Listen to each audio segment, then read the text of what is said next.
So it was just a week ago, we covered Tennessee's Republican Attorney General seizing the private medical records of trans people in that state. Well, here's the lead in a breaking news story in the Tennessean newspaper tonight.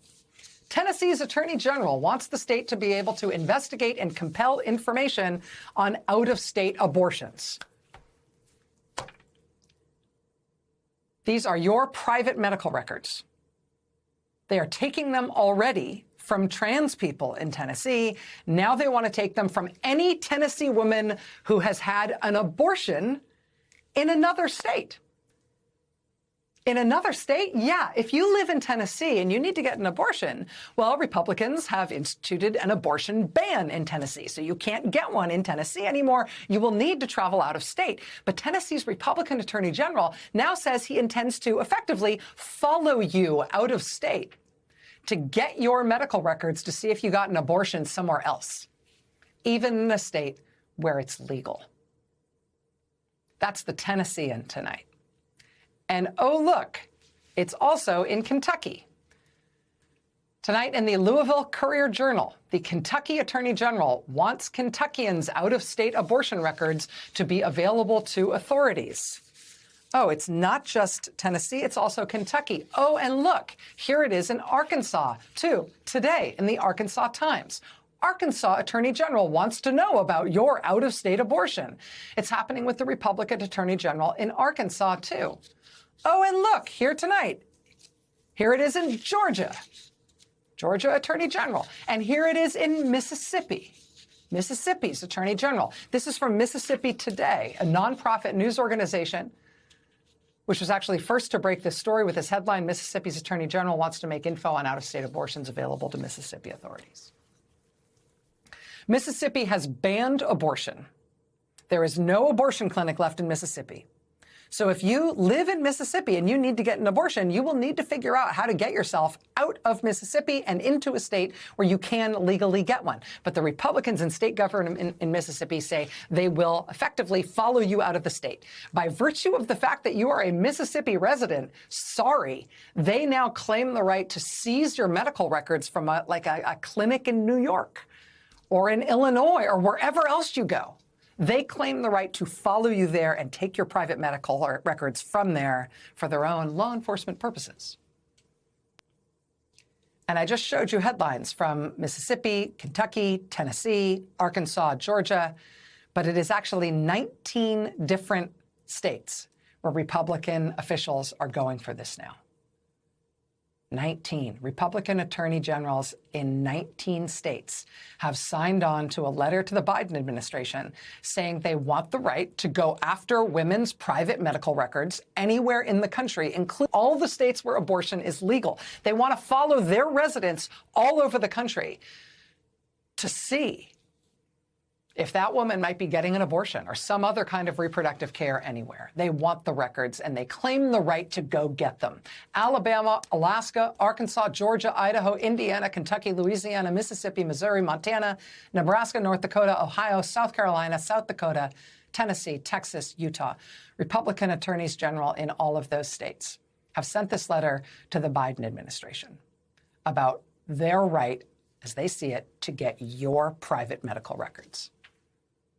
And they mean it for women getting an abortion or potentially fertility treatment or any kind of reproductive care, potentially contraception. And yes, also gender-affirming care of any kind. They claim the right to go take your private medical records to see what you're up to with that kind of care, no matter where you have gone to get it. How can you get away from something like this? I mean, if this is what they say they want to do, and it is, how do you get away from it? The reason they've written to the Biden administration saying they claim this right is because the Biden administration says they should not have the right to do this. The Biden administration is trying to assert federally that attorneys general from states where abortion is banned can't follow their residents to other states to see if they're getting banned care from someplace where it's legal. Beyond those efforts to protect this at the federal level from the Biden administration, you've also started to see blue states places like New York and Washington State that have also passed state laws saying that nobody should be able to get private medical records like this. Just because you've banned abortion in your state doesn't mean you can effectively enforce it in mine. But here's 19 Republican states, 19 Republican state attorney generals saying they're going for it. And maybe they already are.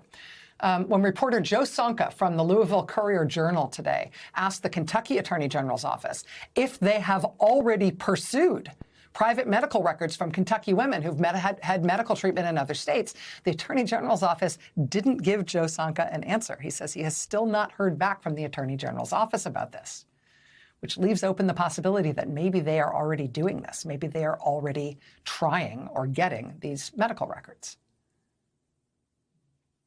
They used to say that the Republican Party was the party of limited government. This is a lot of things, but this is not that. Joining us now is Mini Timuraju. She's president of NARAL Pro-Choice America. Ms. Timuraju, it's really great to see you. Thanks very much for being here. Thanks for having me. So I want to start with this letter from these 19 Republican attorneys general. They're writing to the Biden administration. Why? Why have they said that? Why have they taken this on as a matter that they need to take up with the federal government?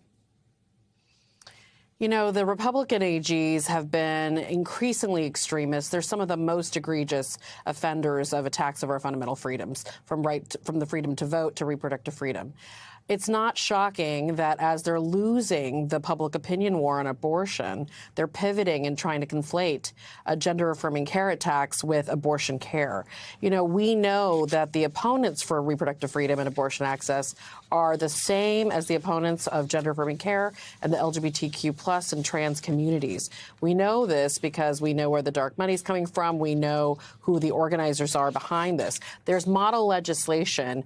This all kind of started with SB 8 in Texas, actually, my home state, which established this vigilante mechanism, right, and really encouraged citizens of the state to spy and report Texans who left the state to have abortions. And when you have organized entities with extremist organizations like, you know, Heritage Society, Christian Right to Life, they are literally disseminating model legislation and tactics within the AGs and between the legislatures. So it's not shocking. Our sense of this is they're losing the public opinion war on abortion. They are desperate to win back power. And in Mississippi, we know we have folks, the AG is currently up for re-election, and she's going to be in a tough race. So this is them fear-mongering against some of the most vulnerable Americans to try to score points in their increasingly desperate base. So we started covering this story when we learned about it in Tennessee, when families in Tennessee got notified by Vanderbilt University Medical Center that, sort of much to their chagrin, the medical center felt compelled to hand over people's medical records when the Attorney General demanded them. Families didn't find out that the medical records had actually gone to the AG's office until months after they'd already been handed over, which I think was very distressing to a lot of these families.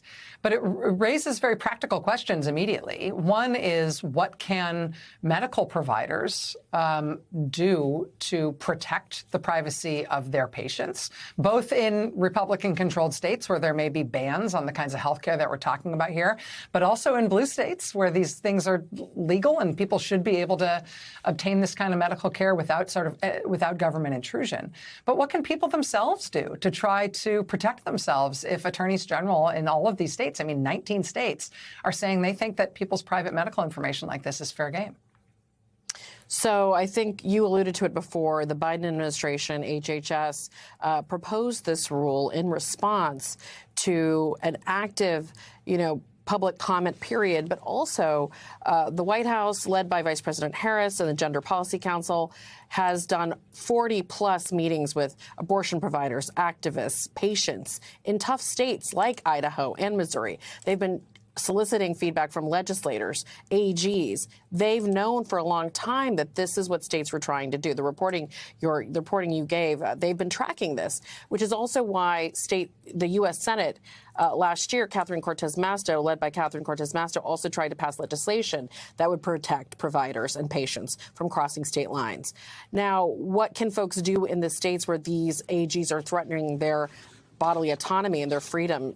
They have to, frankly, the best choice is to fight back at the ballot box. We have to get more activist about removing extremist AGs.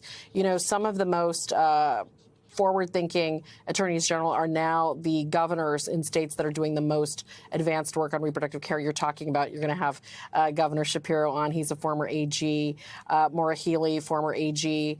I hate to make it political, but it is political. We have to organize reproductive freedom voters. To your point earlier in the show, Rachel, reproductive freedom voters have to become supporters of the broad range of freedoms for everybody, for our LGBTQ brothers and sisters.